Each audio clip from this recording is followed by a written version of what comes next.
Oh, I don't think I meant to put that one up yet. Someone else had asked me a question. And now I've, of course, lost everything. Think we get, like 1.5 wickets in every power play on average. Might have made that number up. I think it's right. Something around there anyway. But they have played way better. If they had come when they lost that 12 out of 13 test matches, if they had continued to go the way they were, especially the way they played in the West Indies was about as shit as I've ever seen England play, right? If they had come to India like that, right, it wouldn't have just been 5-0.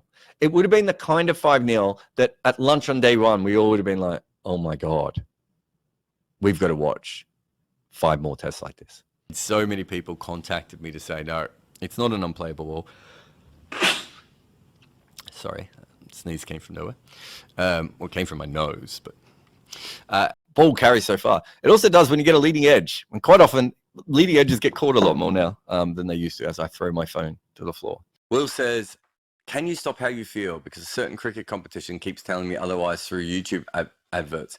I haven't seen these YouTube adverts. So I don't know what that means, but can you stop how you feel? If you're feeling really happy and you pinch yourself really hard, you will stop feeling really happy. So yes.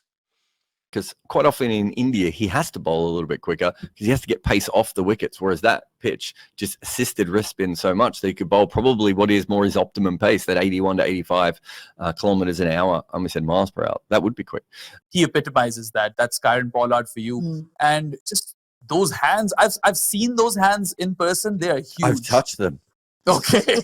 Well, you've gone one better than me. Hopefully Polly doesn't watch this. He'll be like, Jarrod, don't say things like that. I would say that somewhere in the amount of 50 to 100 to maybe 150 times in my life, I've got on the wrong train or forgotten to get off a train or the wrong public transport altogether, put my head down, started to do some writing, and then suddenly woken up in a place I've never seen before. And I'd love to say that I've matured beyond that, but one happened a couple of weeks ago. I think in general, writers are more left-wing than the population at large. Apologies to Ayn Rand. And no apologies to Ayn Rand. She was an absolute shit writer. Incredible that people still read her books. Her books are unfucking readable. So 4 very experienced senior pros, they've gotten to that mark. And first, I'll have you rate them in terms of who you think. Sexiness. Yes. Anyway, point being, this series, he's certainly bounced back to where he should now that now that he's got his sea legs. Can you have your sea legs in Test cricket? But let's not sit here and bullshit ourselves. They fucking stole a Test match that they had no right of being in because of the way they played. Right? They put themselves in a situation to be able to win a Test match again in the 4th Test again because of the way they played. I know, well, especially to us who grew up with them. I'm assuming, Noel, I'm just throwing you under the old man wagon here, but I don't know if there is an old man wagon, of course.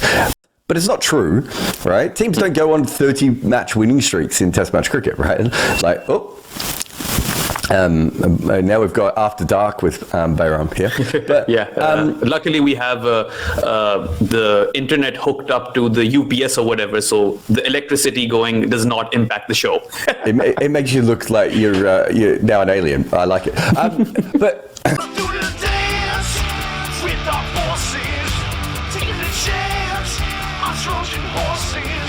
Vikas says, why would GT trade Hardik Pandya for cash? They should have said to MI, either give us Surya or Bumrah. Cash.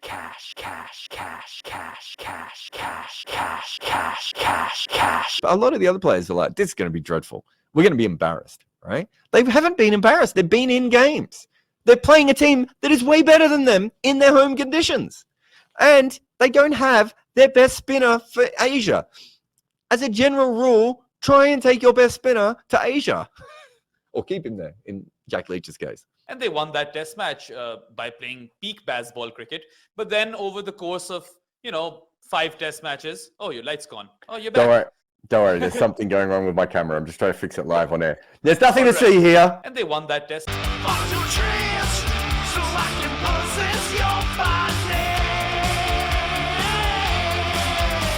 Don't worry, there's something going wrong with my camera. I'm just trying to fix it live on air. There's nothing to see here. Bowlers have been groomed to, not in a sexual predator way, but in a cricket way. Bowlers have been groomed to, not in a sexual predator way, but in a cricket way. Bowlers have been groomed to, not in a sexual predator way, but in a cricket way. India just completely dominated.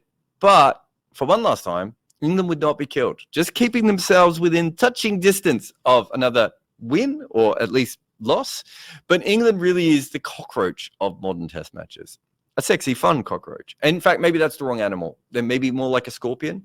They're always a chance, right?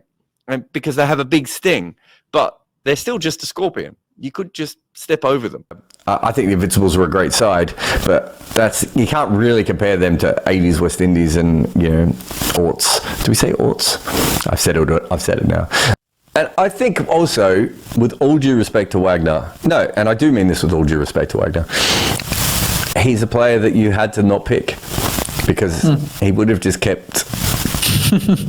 Do you know what I mean? Like, he would have been 45 and he would have still been bowling those bounces. He would have misbarred his way to 400 wickets. The man, he's a zombie, right? You have to behead him at a certain point to stop him. I mean, there was enough talent over there that some of it got transferred to his knees. Yeah.